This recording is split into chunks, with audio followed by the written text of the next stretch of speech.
Devereux, get ready, please. Diamonds Challenge Cup, we had a row over in this much earlier this morning, so this is the first genuine contest of this competition. On the Berkshire side we have Samuel Tuck from Durham University. I beg your pardon, on the Berkshire side we have Seb Devereux from University of Washington, and on Bucks we have Samuel Tuck from Durham University. I think we could see quite a good race here. Two young British oarsmen here, neither with a huge international pedigree. This is a funny event in that you can see a quite mismatch. You can see a sort of international medalist sometimes against a club oarsman, and that can lead to a race that sometimes is over by the end of the island. I think these two rowers much more evenly matched. It's by definition a pretty lonely existence, this.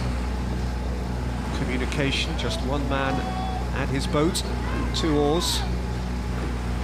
And an early lead here for Seb Devereux. Absolutely, yeah, you make an interesting point there. It is a fairly obvious observation that there's a single person in the boat, but it is rowing in a slightly different sense in that all the rest of the rowing we do is a team sport. In a pair, even a pair, it's one other person or a double. And the single scull is a different test mentally, which some people particularly enjoy and respond well to, and others actually enjoy the team dynamic much more.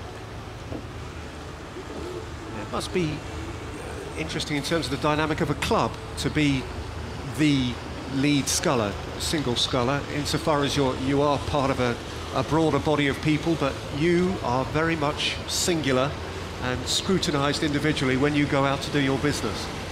Yes, that's an interesting observation, and in fact, occasionally the scullers will end up as the guys that perhaps weren't in the crew boats to start with, perhaps because they don't move in quite the same way as others, or even just perhaps they don't particularly enjoy being with others sometimes. I know that's an interesting.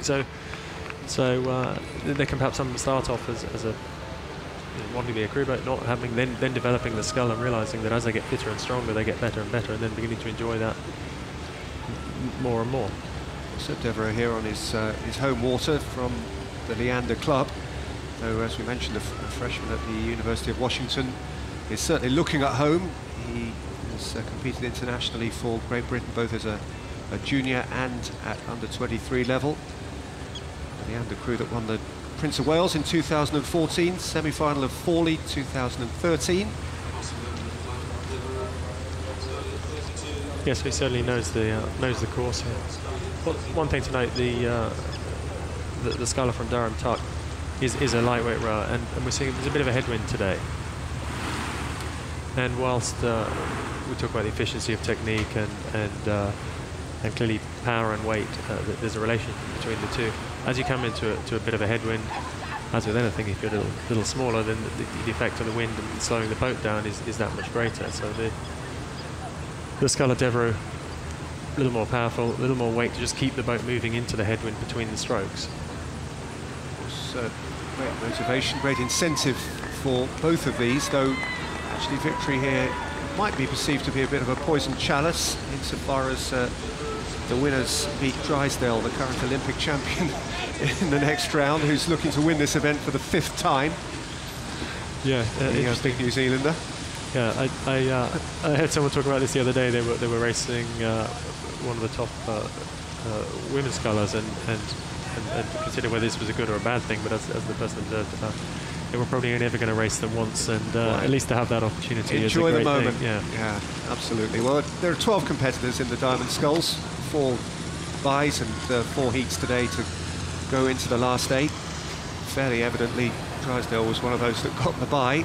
And Devereux is, barring accident, going to be the man who has the privilege or the chore, depending on how you look at it, of going up against him tomorrow.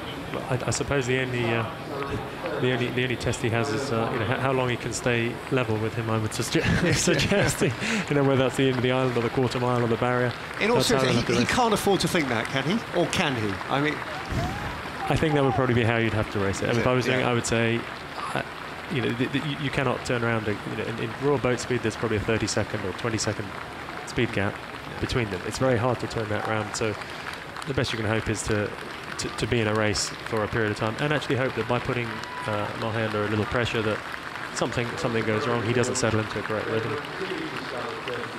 Well, he's going to get that chance to offer himself the ultimate test, having come through this slightly more mild test with flying colours. He's been extremely efficient, has Seb Devereux, and he'll row up towards his own clubhouse victoriously. Devereux goes through in the Diamond Sculls Challenge Cup at the expense of Sam Tuck from Durham University, for whom one hopes the experience has been a good one, and he will be lifted up over the finish line by a sympathetic and supporting crowd in the enclosures. And there is that uplifting noise. A win for Seb Devereux.